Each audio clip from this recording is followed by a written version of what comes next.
Hi there, and welcome to this lesson on Further Pure Mathematics 2. In this lesson, we're looking at how you find the nth root of any complex number. In the previous lesson, we looked at how you find the nth root of unity of 1. And we use basically the same method when we're finding the nth root of any complex number. So, for example, let's say we had the equation z to the power of 5 equals minus 1 plus I, which means we're trying to find the fifth roots of minus 1 plus I. First of all, we write the complex number in modulus argument form, or it can be exponential form. For the first few examples, I'll use modulus argument form, and then for the last one, I'll show you what happens in exponential form. So in this instance, we're going to write it in modulus argument form. We need to find r and theta. R will equal the square root of minus 1 squared plus 1 squared, which is root 2. And to find theta, we do inverse tangent of y divided by x, which is 1 divided by minus 1, which gives us minus pi by 4. But we always need to walk carefully at this point. So the complex number we're looking at is minus 1 plus I. Minus pi by 4 will be this angle here, the angle that's made with the x-axis. Now we do want the angle with the x-axis, but it needs to be the positive x-axis or the positive real axis. So we can go anti-clockwise and get a positive value of theta, or we can go clockwise and get a negative value of theta. Now I'll choose to go anti-clockwise. So this angle here will be 180 degrees, take away pi by 4, or pi radians, take away pi by 4, which gives me the value of theta as being 3 pi by 4. Once we've done that, we can now write minus 1 plus I as being equal to root 2 into cos 3 pi by 4 plus I sine 3 pi by 4.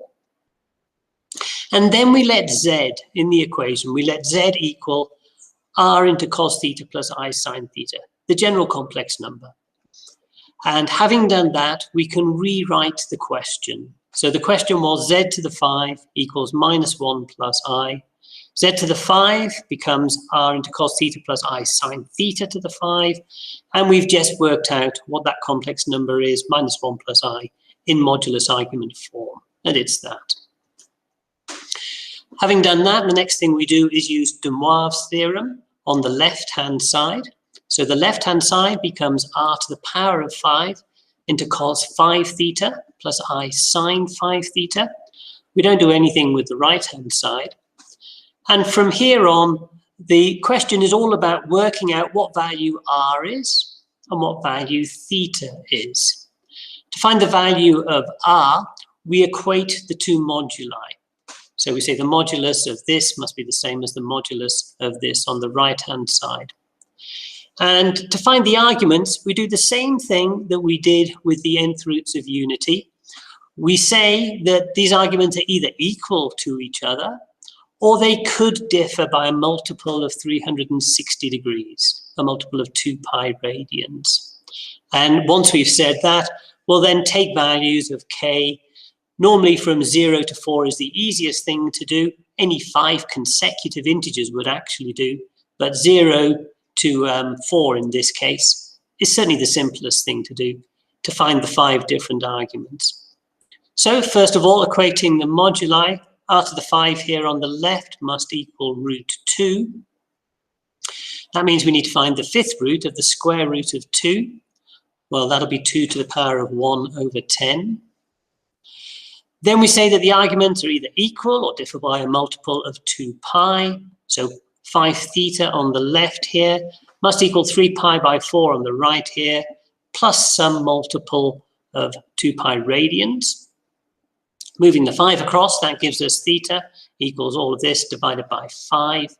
And then we take the 5 possible values of k from 0 to 4 to find the 5 possible arguments.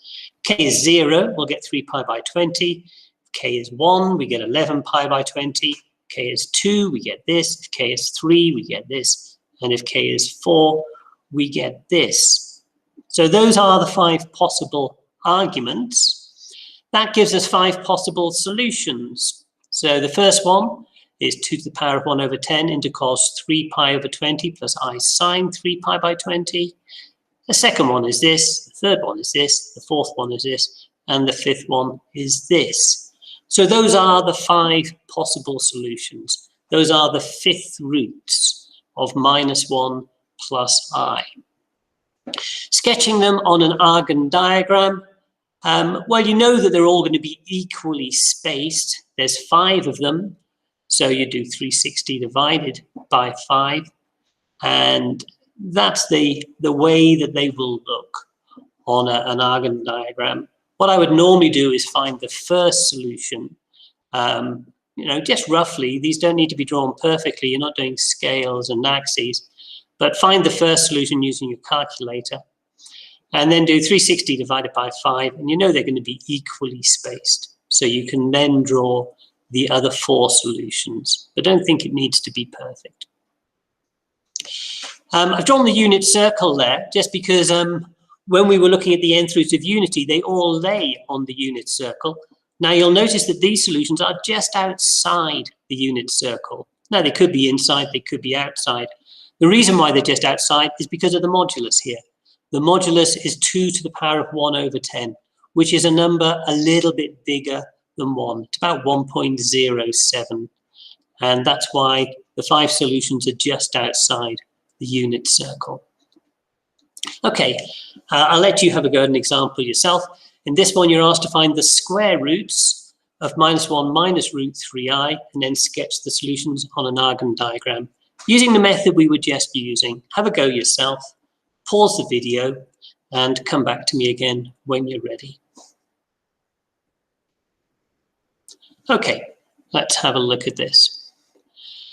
So the first thing I would do is write z equals -1 minus root 3i to the half.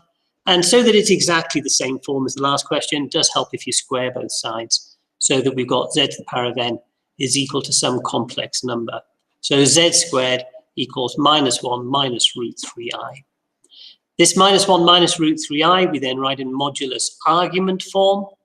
So to find r, we'll do the square root of -1 squared plus minus root 3 squared, which is root 4, which is 2. To find theta, well, first of all, we need to do inverse tangent of y divided by x. So inverse tangent of minus root 3 divided by -1. That gives us pi by 3. Again, at this point, you should just do a very quick sketch on an Argand diagram to make sure it's absolutely clear what we have. -1 minus root 3i, that'll be down here. Pi by 3 is the angle that you get with the x-axis, so it'll be this angle here, which is pi by 3. And what I'll do is use the positive value where you go anti-clockwise from the positive real axis. So I'll add on 180 degrees or pi radians to get the value of theta that I want.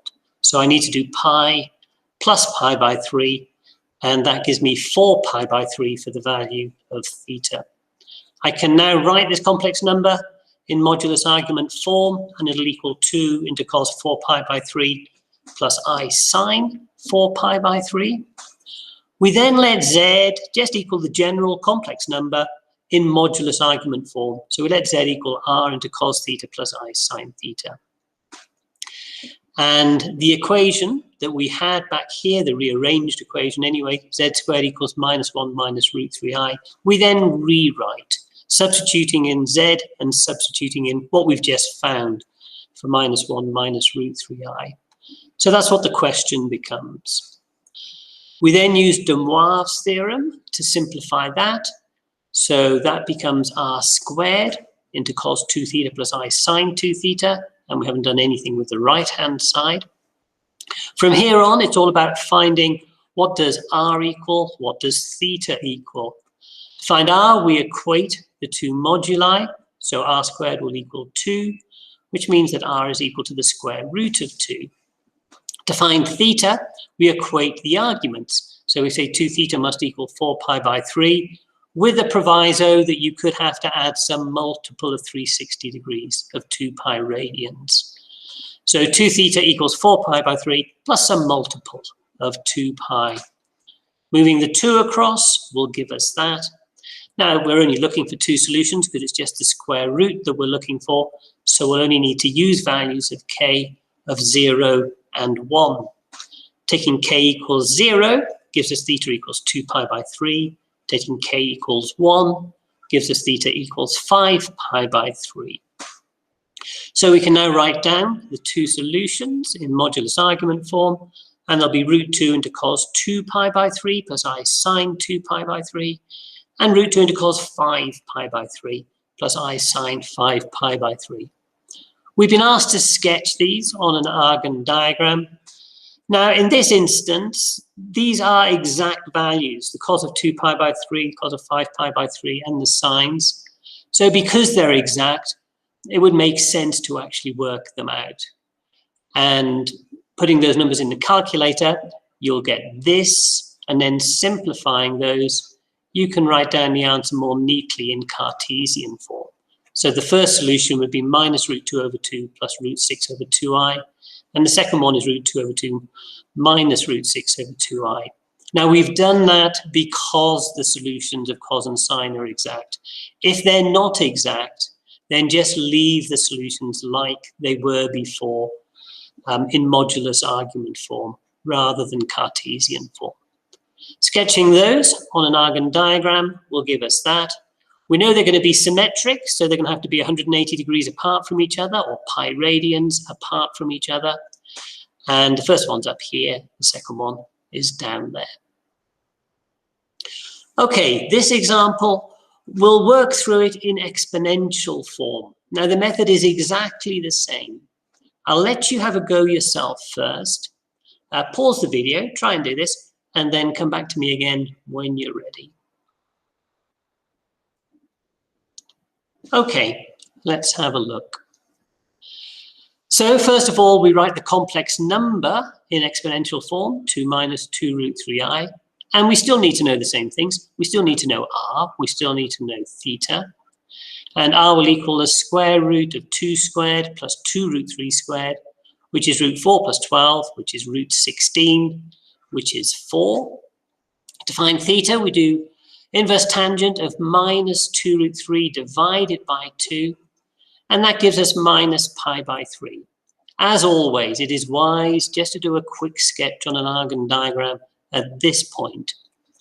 Now 2 minus 2 root 3i will be down here. That pi by 3 is minus pi by 3 coming clockwise from the x-axis. And we can use that. We can use it as minus pi by 3. If you wanted to, you could get the positive value by doing 2 pi take away that, but I won't. I'll just use the negative value working clockwise from the real axis. So theta is minus pi by 3. Then we can write the complex number in exponential form, and r is 4, theta is minus pi by 3, so it equals 4e to the minus pi by 3i. We then let z equal the general complex number in exponential form, so re to the I theta. Having done that, we can rewrite the question. So z to the 4 equals 2 minus 2 root 3i. In exponential form becomes re to the I theta to the power of 4 is equal to 4e to the minus pi by 3i. We then use de Moivre's theorem, and that'll give us r to the power of 4, e to the 4i theta, and we haven't done anything with the right-hand side. Then the question is about finding the value of r and finding the value of theta. Finding the value of r first of all, then we equate the two moduli. R to the power of 4 must equal 4, and that means that r is equal to the square root of 2. We equate the arguments, so we say that 4 theta must equal minus pi by 3, or it could be a multiple of 2 pi different from that. So 4 pi equals minus pi by 3 plus some multiple of 2 pi radians. Moving the 4 across gives us that. And we're looking for 4 solutions. So we'll take values of k to be 0, 1, 2, and 3 to find the 4 arguments. Putting k equals 0 in, we'll get minus pi by 12 for theta. Putting k equals 1 in, we get 5 pi by 12. K equals 2 gives us 11 pi by 12. And k equals 3 gives us 17 pi by 12. So those are the 4 possible values of theta. We can now find the 4 possible solutions. And they are root 2 e to the minus pi by 12, root 2 e to the 5 pi by 12, root 2 e to the 11 pi by 12, and root 2 e to the 17 pi by 12i. We haven't been asked to sketch the solutions this time on an Argand diagram, so we won't. That gets us to the end of this lesson. And if you have the textbook, then turn to page 41 and have a go at exercise 3E. Thank you very much for listening, and cheerio.